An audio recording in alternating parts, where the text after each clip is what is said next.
Hello and welcome to another episode of the 90s Week by Week. I'm your host Brandon, coming at you from Grubby's Private Bar. On this episode, we'll be covering February the 28th through January the 3rd in the year 1990. First, we'll run over some stats and events from this week. Then I'll bring on my guests to discuss their experience with this time frame. The top song for every day between January the 28th and February the 3rd was How Am I Supposed to Live Without You by Michael Bolton. The top 10 for this week were Number 10, Everything by Jody Watley. Number 9, Just Between You and Me by Lou Gramm. Number 8, Pump Up the Jam by Technotronic featuring Felly. Number 7, Free Fallin' by Tom Petty. Number 6, I Remember You by Skid Row. Number 5, Janie's Got a Gun by Aerosmith. Number 4, Two to Make It Right by Seduction. Number 3, Downtown Train by Rod Stewart. Number 2, Opposites Attract by Paula Abdul. And the number 1 song for this week was How Am I Supposed to Live Without You by Michael Bolton. The top song on the rap charts this week was Expression by Salt and Peppa, and the top country song was Nobody's Home by Clint Black. Of note this week in music, on January the 29th, the song Epic by the band Faith No More was released. The top movie for January the 28th was Born on the 4th of July, and then from the 28th to February the 3rd, the top movie was Driving Miss Daisy. And the top 5 movies for this week in 1990 were number 5, Flashback, number 4, Tango and Cash, number 3, Born on the 4th of July, number 2, Stella, and number 1, Driving Miss Daisy. The top 10 on television this week were number 10, Unsolved Mysteries, number 9, Coach with the title The Rose Brocks of Wisconsin, number 8, The Wonder Years, which was a rerun, number 7, America's Funniest Home Videos, number 6, Empty Nest with the title MDPOV, number 5 was 60 Minutes, number 4 was The Golden Girls titled Clinton Avenue Memories, number 3 was The Cosby Show titled Not Everybody Loves the Blues, number 2 was Cheers called Finally Part 2, and number 1 was Roseanne with the episode title, Born to be Wild. The January 27th cover of TV Guide had the words, Super Bowl Spectacular across the front in large bold print. In the bottom left was a picture of Harrison Ford with the words, As the third Indiana Jones saga comes to home video, the most perilous moments on the set. To the right were the subtitles, Complete Team Matchups for Super Sunday, How the Stars Will Watch the Big Game, and A Candid Look Inside the Broadcast Booth. At the top were the words, Exclusive Birthday Interviews with Charlie, Bugs, and Fred, with pictures of Charlie Brown, Bugs Bunny, and Fred Flintstone underneath it. There's No Disgrace Like Home was the title of the Simpsons episode this week. On it, Homer becomes jealous of other families that appear to get along better than his and sells the television to afford a family therapy session. Star Trek The Next Generation this week was titled The High Ground, and in it, the Enterprise is on a mission to deliver medical supplies to a world that is being attacked by terrorists seeking independence. Eventually, Picard and Dr. Crusher are kidnapped, and the rest of the crew has to figure out how the assailants are disappearing and reappearing at will to find their base of operations. On the Arsenio Hall show this week, on January 29th, Powers Booth, Daddy Kane, and Vale were all guests. On January the 30th, Leslie Ann Warren, Ella McPherson, and Bad English were guests. On January 31st, Denzel Washington was on, with Michael Bolton being the musical guest. On February 1st, Steven Seagal and Kelly LeBrock were on. Then on February 2nd, Michael Jordan was on, as well as Geraldo Rivera. And then on February 3rd, Marla Gibbs, Blair Underwood, Jermaine Jackson, Nancy Wilson, Vesta Williams, Ollie Woodson, and Frankie Beverly were all on. On Days of Our Lives this week, Jack and Jennifer both fantasize about getting married, but Jack keeps himself unavailable romantically. Patch and Kayla prepare for their marriage, while Victor plans to use a tape he sends to Roman to stop the wedding. Nick and April sign their annulment papers. In sports, on January 28th, the Super Bowl is held. In it, the San Francisco 49ers defeated the Denver Broncos 55-10 at the Louisiana Superdome.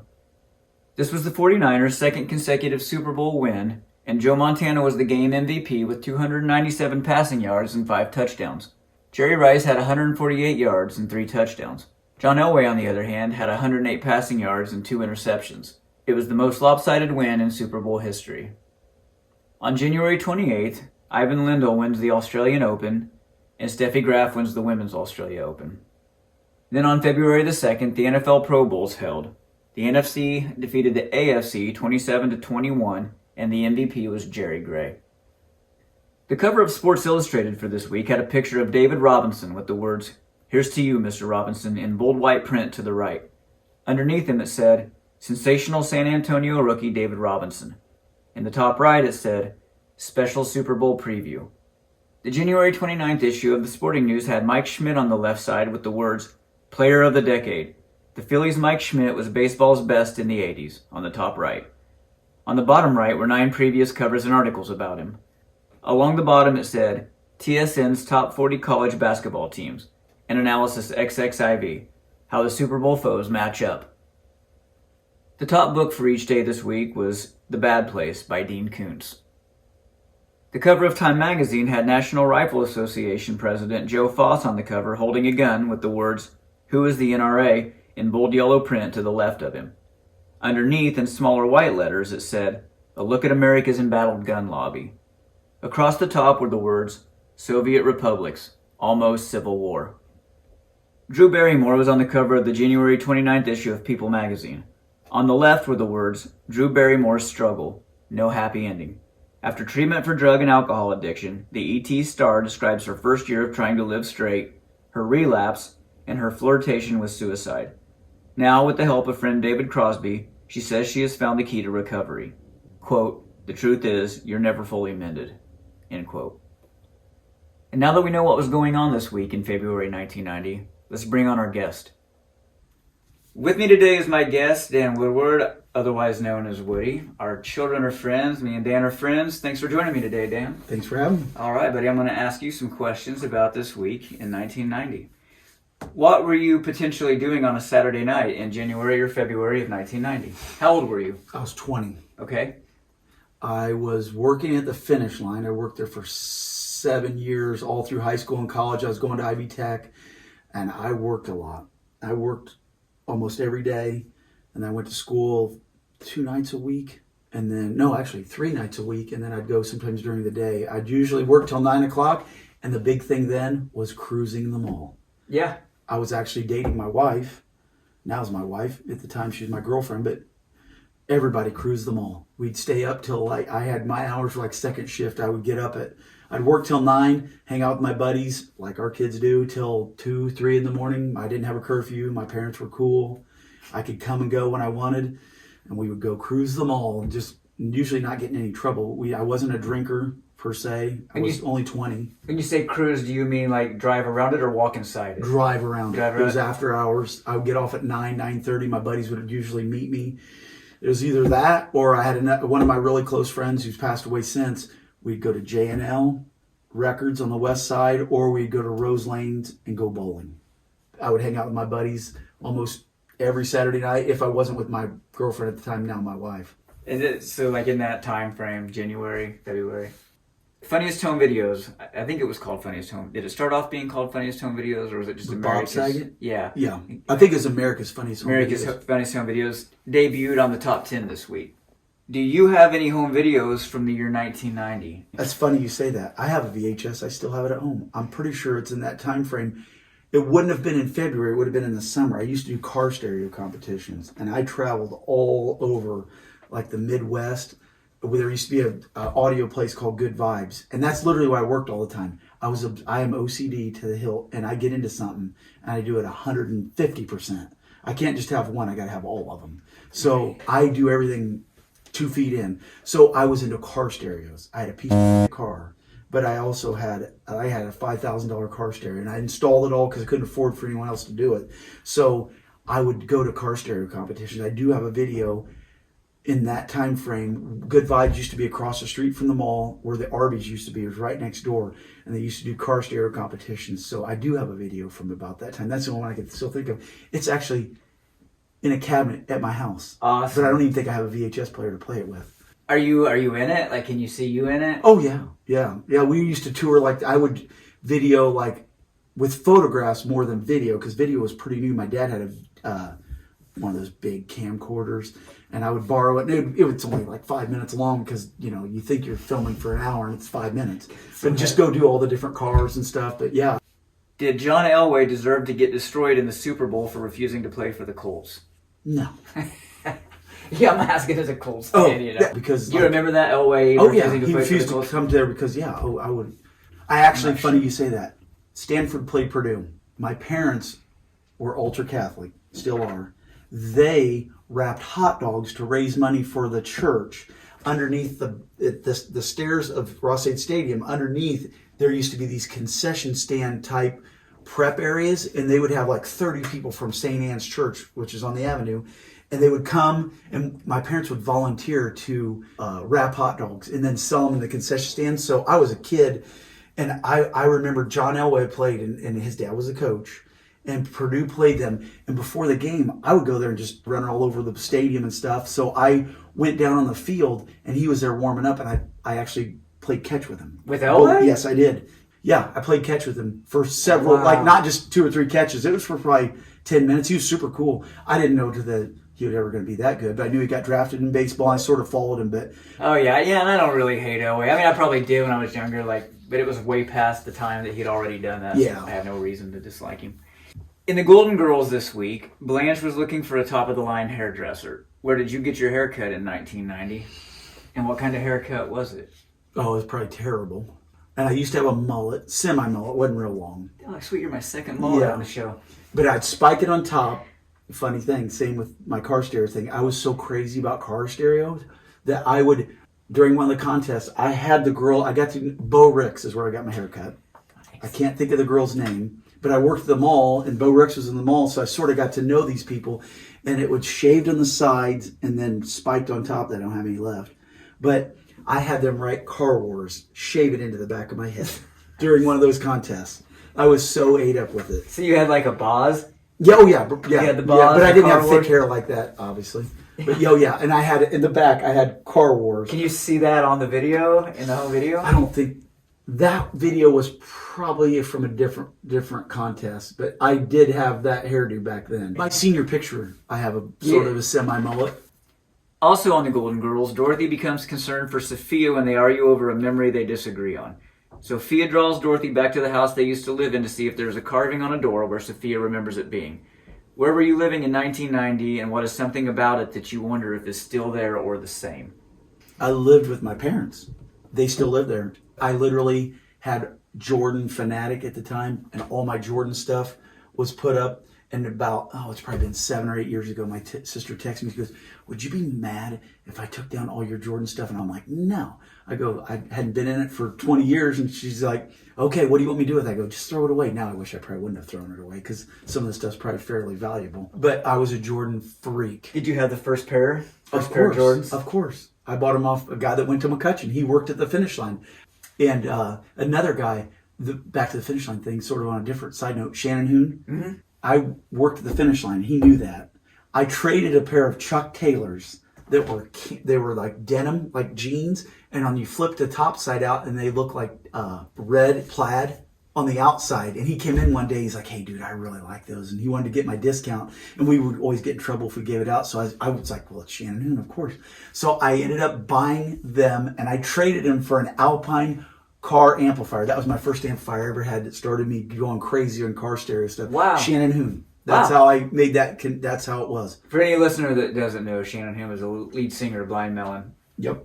He was a good wrestler, good track and field guy, and a good football player. He could fight in the UFC. Oh, yeah? In a lighter weight. Dude could scrap. He was not scared to fight. He was crazy. Which but is a great guy. Not the perception that people would have got from his videos and things. Wow. Yeah, he's a good dude. That's awesome. Janie's Got a Gun shows up on the top 10 this week. Aerosmith's one of those bands that I feel like effectively integrated into multiple decades and generations. This song had a pretty distinct message and a video that definitely sticks out in my memory. Were you a fan of 90s Aerosmith? Oh, yeah. You know, like there's the 80s with like Dude Looks Like a Lady, Ragdoll, then you got the 90s with What It Takes and Janie's Got a Gun. When I got into car stereo stuff back then, CDs were super new.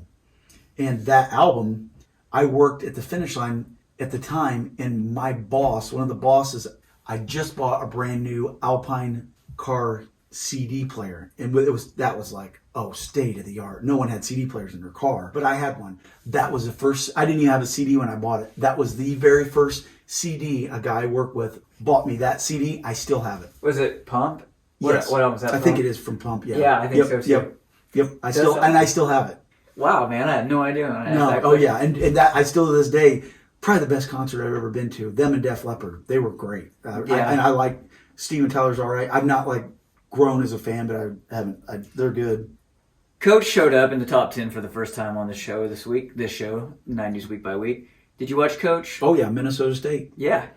In it, Dauber asks Jerry Van Dyke's character if he wants to go ice fishing. Did you have a group of friends you went fishing or some sort of activity with in high school, like outside, and what did that entail? My best buddy was big into fishing. His family grew up going to Wisconsin all the time. After I left the car stereo stuff, I got into fishing. I wanted to be a professional bass fisherman. I wanted to tour the country and do that. But it took so much money to do it. So he got me into it, and then I met a guy when I was probably in my early 20s, about this time, who got me into tournament fishing. And then I started fishing tournaments all over Indiana. And then I joined a bass club, and I qualified for some state final type things, and I would go to Florida because my parents have a place in Florida. I would, in the wintertime, we'd go there for like a week. Me and my brother-in-law went a few times. I'd travel to Michigan. I'd travel to Ohio, Illinois, Kentucky. We traveled all over, but I was obsessed with it. That's what I wanted to do. Arcades were still going fairly strong in 1990. Did you frequent them? Oh yeah. What game would you have been playing in 1990? Galaxia. Galaxia? Yeah, I was terrible at them. My best friend who passed away, him and another friend of mine could play. If you gave them $2, they could play for hours. Oh, wow. My $2 would last me 5 minutes. Yeah. I was terrible. That was the only thing I could play. I mean, I played in arcades, but because I was from a small town, I didn't get into them a lot. And consoles were starting to come around the time that I was, in middle school and high school.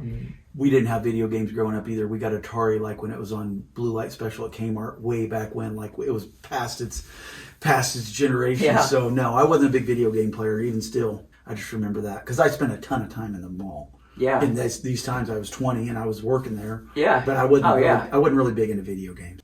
What from 1990, from this time era, 1990, what store no longer exists that you wish still did? If you could bring back one store from around this time in 1990 that's not around anymore.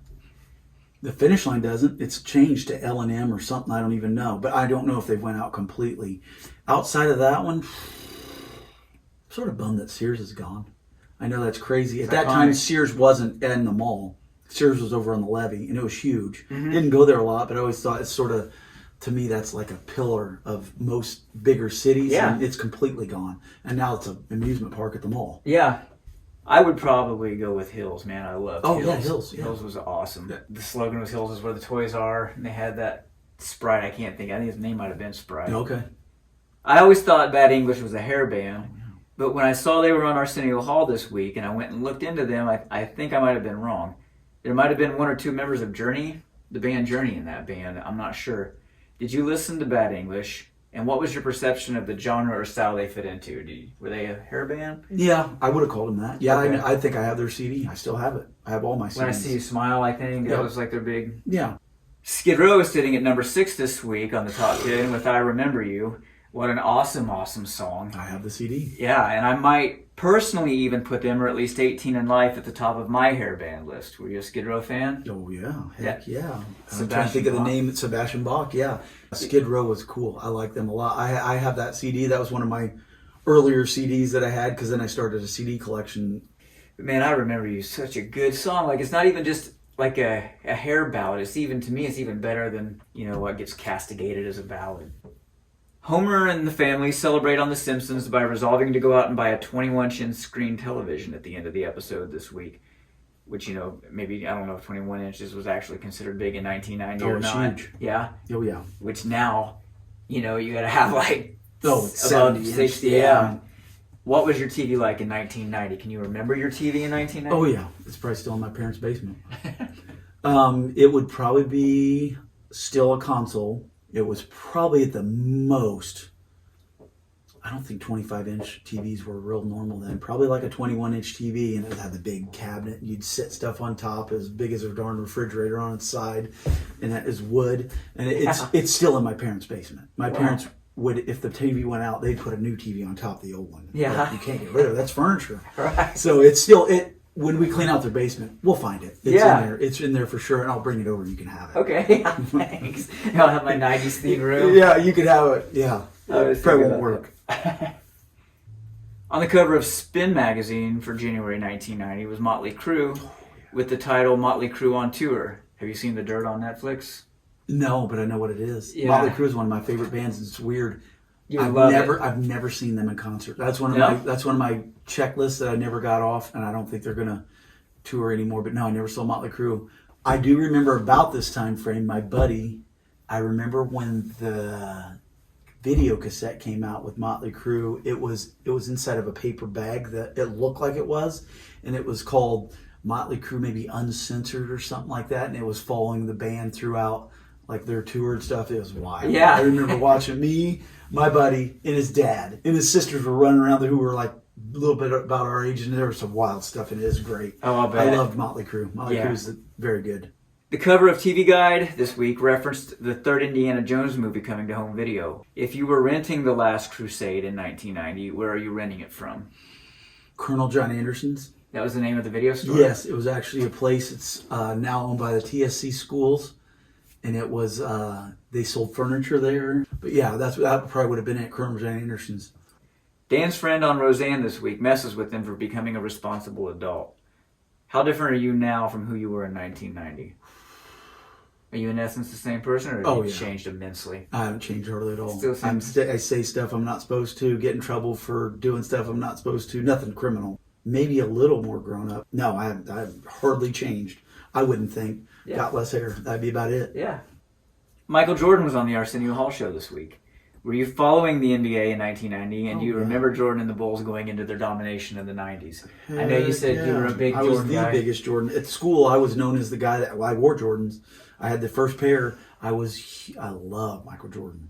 Him and Dominique Wilkins, just because I liked them first because they were flashy and they could dunk. I thought that was the greatest. During this time, me and my buddy, we used to play in a barn that was out by my parents' house. It was called the Sal Palace, and they had like 9-foot goals. And we would have like dunk contests and stuff. We thought we were Michael Jordan. Of course, he was like, oh, that was Michael Jackson, Michael Jordan. The two Michaels of that era were like untouchable. Mm-hmm. Like Michael Jordan was the man. Yeah, see, I hated him because I was a huge Pacers fan, and the Bulls dominated the Pacers. Like we had decent teams there in the 90s and couldn't get past the Bulls. All right, Dan. Well, I think that's all the questions I got for you, buddy. Well, thanks for having me. Yeah, I appreciate thanks for stopping over. Hope to have you over again. Good times. Thank you. Thank you. And thank you for joining us for another episode of the 90s Week by Week. If you haven't already, please subscribe to our YouTube channel or follow us on whatever audio streaming service you're using. You can find links to all the major social media platforms on the 90sweekbyweek.com. Till next time.